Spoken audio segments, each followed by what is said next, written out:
The Rock Island is an American railway legend. Popularized by the classic song, the Rock's legacy still lives on throughout the railfan community. Even though it was liquidated 40 years ago, memories of the Rock Island are scattered across the United States. Prior to our journey to Mississippi, we took some time to view some of the memories of the Rock Island main line that ran from Little Rock, Arkansas to Eunice, Louisiana. To the north of Ruston, reminders of the mighty good road are scattered throughout the town of Bernice, Louisiana. Although it's hard to tell today, the main line once ran right through the town, but it has since been abandoned and pulled up. The highlight in town is the old Rock Island Depot, and sitting where the main line once ran is a Rock Island caboose. Inside the small depot is a small museum to commemorate the days of main line north and southbounds on the Rock Island. Towards our friendly neighbors in the north in Fordyce, Arkansas, more memories of the days of the Rock Island are still standing. A short line still operates on a section of former Rock main line. The Fordyce and Princeton's only locomotive is a veteran of the Rock Island as well. It was originally Rock Island number 941, and we believe that it still wears the original horn. Along with the locomotive, the track, the depot, and the signals are all still standing. If the 1504 was painted in its red and yellow or bankruptcy blue paint scheme, this would be a completely authentic heritage line. Even after its end, the Rock Island legacy still lives on. In the state of Mississippi, the legend was reborn on the former Mississippi and Delta Railroad. After snagging pictures of the old power in Clarksdale, Mississippi, including some CF7 locomotives with one still in the railfan favorite Santa Fe Bluebonnet scheme, we moved on to Sumner to find the freshly painted Rock Island Jeep 38s. Before our trip, we had seen plenty of photos and video clips of this blue and white duo, but seeing it in person was quite the experience. While awaiting the crew to begin their operations, we walked around and snagged photos from multiple angles of the locomotives for about 40 minutes. Rock Island 4310 was the first in Rock Island Rail's fleet to be painted into the Reborn blue scheme. Originally built for the Southern Railway in 1969, 4310 found itself on the Iowa Interstate before becoming a leaser motor. Here we see a photo of it a while back in a UP yard in Arkansas before finding its home in Mississippi. After being painted, the owners added even more details to recreate the original Rock Island 4310, such as the American Railfan decal on the side of the cab, number boards to resemble the original, and even an original Rock P5 horn. The second in their repainted fleet is 4373. It was constructed for the Penn Central and served Conrail and CSX before becoming a lease unit. It actually served on a local short line of mine at the Louisiana Southern. On the side of the cab is a tribute to George L'Amour. While I'm not 100% certain, I believe he was a former employee of the Rock Island back in the day. While originally called the Bankruptcy Blue Scheme, the crews of Rock Island Rail decided to give it a new name, Reborn Blue. A very fitting name.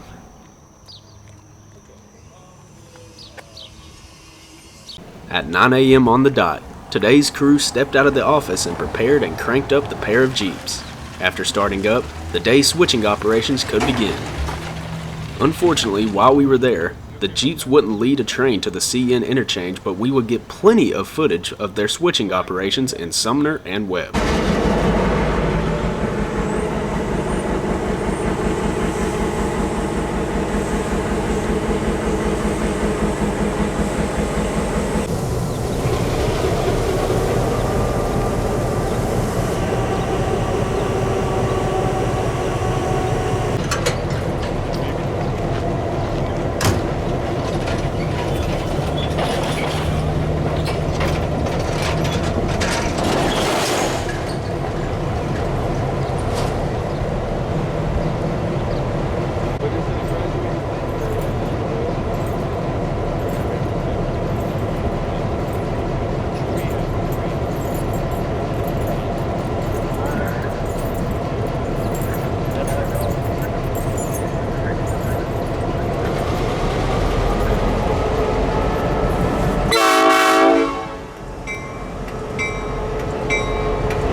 Thanks to the lack of sidings in a yard, Rock Island Rail must organize rolling stock in a very unique manner. Multiple times throughout the day, we'd see the crew detach the pair of units and shuffle them around. In this case, 4373 would be detached, and 4310 would head back to pick up a cut of hoppers.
.4310 is attached to its cut of hoppers and now will head back towards 4373, where it will later attach back to the GenericRailfan.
.4373 led the hoppers back so 4310 could be put in the siding.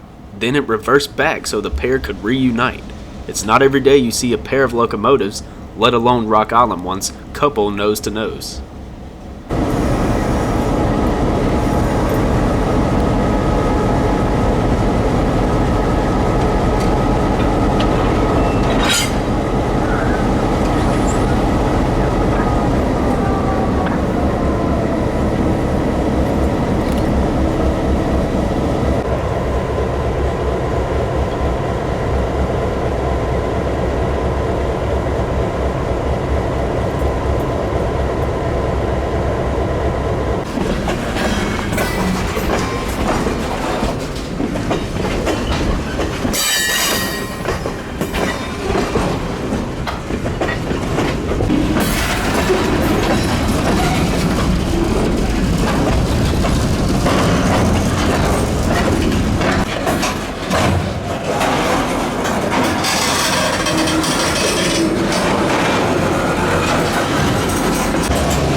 With this cut of rolling stock being organized, the rock would once again maneuver to get their power on the other side of the cut. The story of the revived Rock Island begins with Robert J. Raleigh. With plenty of railroad experience with the Union Pacific and Canadian National, Raleigh aspired to own his own rail company.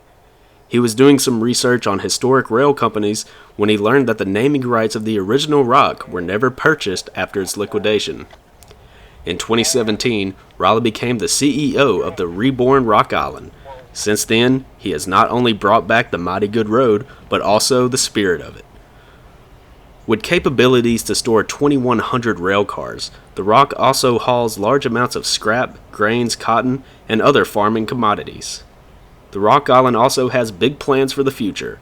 A GP-15 is on the property with plans to paint it in Reborn blue. Rock Island Rail also recently purchased a Canadian National Dash 8, which should arrive on the property soon. Seeing a Dash 8 in Reborn blue paint is easily a good excuse to come back. Once again, the 4373 is cut from 4310 and the GenericRailfan leads the cut of cars outward. After this, 4373 can attach to the rear. After coupling, the locomotives will notch up and head back to downtown Sumner, and after this, they'll repeat the whole process over again.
Joint, Reno.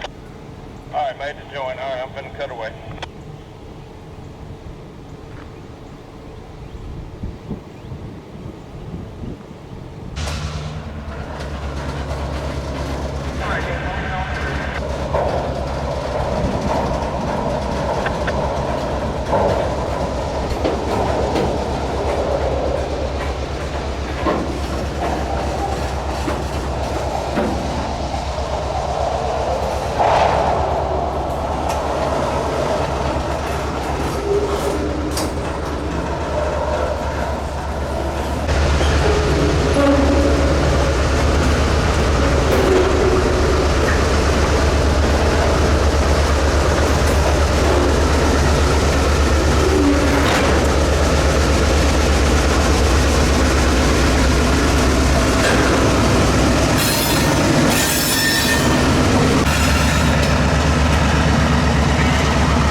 I really hope you enjoyed this video production. We definitely will return sometime in the future. Seeing a fallen flag reborn is such an amazing sight to see. As always, thanks for watching.